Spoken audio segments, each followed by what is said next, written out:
Well, I would love to. Let's talk about what Donald Trump left us.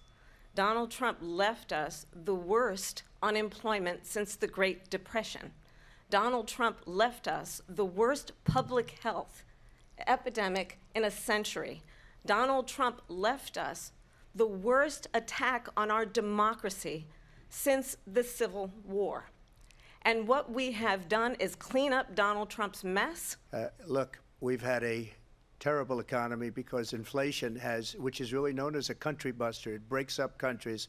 We have inflation like very few people have ever seen before, probably the worst in our nation's history. This has been a disaster for people, for the middle class, but for every class.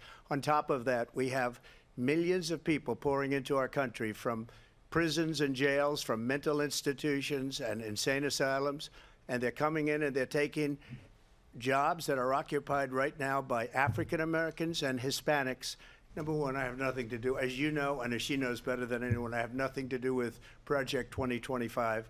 That's out there. I haven't read it. I don't want to read it purposely. I'm not going to read it. There is no state in this country where it is legal to kill a baby after it's born.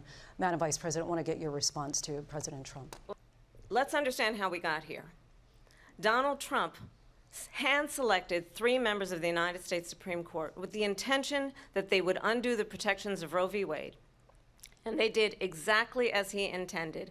And now in over 20 states, there are Trump abortion bans. Trump abortion bans that make no exception even for rape and incest, which understand what that means.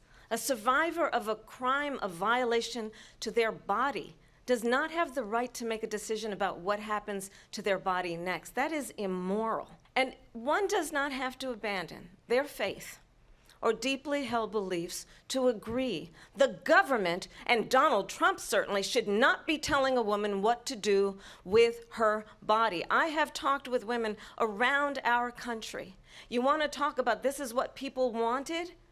Pregnant women who want to carry a pregnancy to term, suffering from a miscarriage, being denied care in an emergency room because the healthcare providers are afraid they might go to jail, and she's bleeding out in a car in the parking lot.